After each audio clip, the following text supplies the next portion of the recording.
বিসমিল্লাহির রহমানির রহিম। কুল হুয়াল্লাহু আহাদ আল্লাহুস সামাদ। আমাদের উচিত দিনে কমপক্ষে 100 বার করে হলেও আলহামদুলিল্লাহ পড়া যাবে। যে কোনো অবস্থাতে আলহামদুলিল্লাহ আলহামদুলিল্লাহ। ভাই কেমন আছেন? আলহামদুলিল্লাহ। ভাই পরিবার কেমন আছে? আলহামদুলিল্লাহ। ভাই চাকরি কেমন আছে, চলছে কেমন? আলহামদুলিল্লাহ। ব্যবসা কেমন? আলহামদুলিল্লাহ। এটা হচ্ছে সেই বান্দা নিদর্শন যার মনের মধ্যে আল্লাহর প্রতি ভক্তি শ্রদ্ধা আছে, যার মনের মধ্যে আল্লাহর নূর আছে। তার নিদর্শন হচ্ছে সে সব সময় শুকরিয়া আদায় করবে। একটা এক্সাম্পল দিচ্ছি, দেখেন ইব্রাহিম আলাইহিস সালাম ওই থাকতেন, আর এই যে এইখানে মক্কায় তার একজন স্ত্রী হাজারা আলাইহিস সালাম, ওইখানে একজন স্ত্রী সারা আলাইহিস সালাম। মনে আছে ঘটনা? আচ্ছা, তিনি আসলেন বাসায়, দরজায় নক করছেন যে বাসায় কে আছে? দরজার পিছন থেকে বলা হচ্ছে যে আমি। তিনি বলছেন ইসমাইল কোথায়? তখন আওয়াজ আসছে ইসমাইল শিকার করতে গেছে। তারপরে তাকে বলা হচ্ছে তোমরা কেমন আছো, স্বামী স্ত্রী তোমরা কেমন আছো? তো স্ত্রী জবাব দিচ্ছে আমরা ভালো নাই, আমাদের ঘরে অনেক অভাব, আমাদের অনেকের স্ত্রীর মতো। আছে না এরকম? সারা জীবন করে যাবেন, একটা কথাই শুনবেন শেষ বয়সে গিয়ে, জীবনে কিছুই পাইলাম না তোমার কাছে। নিজের মাথার ঘাম পায়ে ফেলে করতেই থাকবেন করতেই থাকবেন করতেই থাকবেন করতেই থাকবেন, কিন্তু আপনি শুনতেই থাকবেন কিছুই করলাম না, কিছুই পাইলাম না, কিছুই পাইলাম না। অমুক ভাবি কত ভালো আছে, অমুক কত ভালো আছে, অমুকের এত আছে, অমুকের তত আছে। সুবহানাল্লাহ। এটা আমাদেরই দোষ। কারণ বিয়ে করার সময় যারা দিনদারিতা না দেখে শ্বশুরের সম্পত্তি দেখবেন, সৌন্দর্যকে বেশি প্রাধান্য দিবেন, নিজের হারাম প্রেমকে বেশি প্রাধান্য দিবেন, নিজের ওই বংশমর্যাদা ইত্যাদি ইত্যাদিকে বেশি প্রাধান্য দিবেন, তখন তো আফসোস করতেই হবে, কিছু করার নেই। এই জন্যই তো নবী সাল্লাল্লাহু আলাইহি ওয়াসাল্লাম বলেছেন যে দিনদার স্ত্রীদেরকে দেখে বিয়ে করো, যার মধ্যে দিনের বুঝ আছে, জ্ঞান আছে, একে দেখে বিয়ে করো। তবে এখানেও একটা বিষয় আপনাকে সতর্ক করতে চাই যে প্রত্যেকটা বোরখার পিছনেই সঠিক দিনদারিতা থাকে না। অতএব এটা দেখেও ধোঁকা খাওয়ার কিছু নাই। দিনদারিতা আল্লাহর সাথে বান্দার মনের ব্যাপার। দিনের বেসিক কিছু প্রশ্নের মাধ্যমে আপনি তার উত্তর পেতে পারেন, দিনের বেসিক কিছু বুঝ আচরণ দেখে আপনি তার উত্তর পেতে পারেন, তার তাকওয়া দেখে আপনি উত্তর পেতে পারেন। একজন আমিরুল মুমিনিন খলিফা, তিনি রাত্রেবেলা জনগণের অভাব অনটন দেখেন। একদিন দেখতে দেখতে রাতে ক্লান্ত হয়ে পড়লেন, একটা দেয়ালের আড়ালে তিনি দাঁড়িয়ে বিশ্রাম নিচ্ছেন, বসে পড়েছেন। দেয়ালের পিছন থেকে তিনি আওয়াজ শুনছেন, মা আর মেয়ে কথাবার্তা বলছে। মা বলছে দুধে পানি মিশাও, আর মেয়ে বলছে যে ইত্তাকিল্লাহ, হে মা আল্লাহকে ভয় করো। তার মা বলছে এখানে তো ওমর নাই, ওমরের প্রশাসন নাই, ভয়ের কি আছে, মিশাও পানি মিশাও। তখন এই মেয়ে বলছে ওমর নাই তো কি হয়েছে, ওমর রব আল্লাহ তো জীবিত আছেন, তিনি দেখছেন।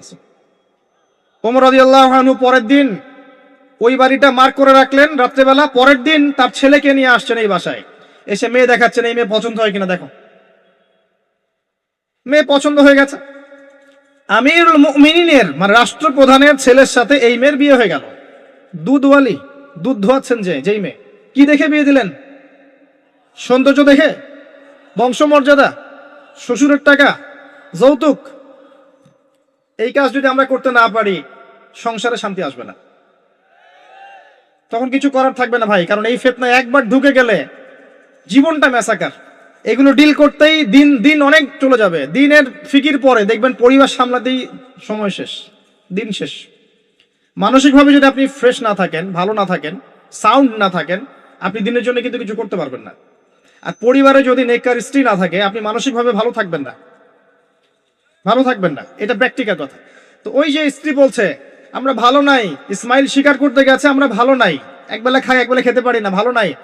ইব্রাহিম আলাইহিস সালাম বলছেন ঠিক আছে, ইসমাইল বাসায় আসলে ওকে বলো যে তার বাবা এসেছিল, আর তাকে বলো যে ঘরের চৌকাঠটা যেন পরিবর্তন করে।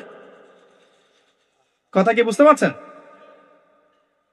ইসমাইল আলাইহিস সালাম আসলেন, একজন বৃদ্ধা লোক এসেছিল বাসায়, তোমার বাবা পরিচয় দিয়েছে।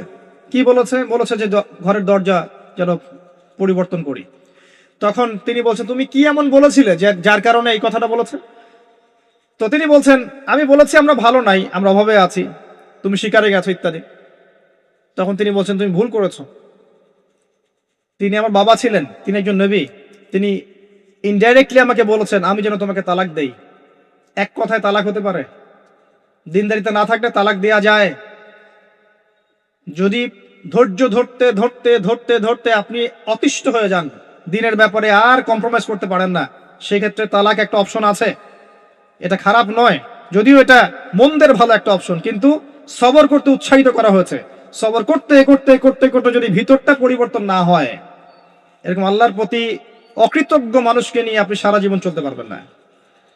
এবং দিনের পথে চলতে গিয়ে যারা প্রতিবন্ধকতা স্বীকার করে, তাদেরকে নিয়ে আপনি আল্লাহর পথে দাওয়াত এবং মুজাহাদার মেহনত করতে পারবেন না। এই জায়গায় গিয়ে অনেক সময় এক্সট্রিম ডিসিশন নিতে হতে পারে। এটা ইসলাম কিন্তু অপশন রেখেছে আপনার জন্য, আমি উৎসাহিত করছি না, অপশন রেখেছে।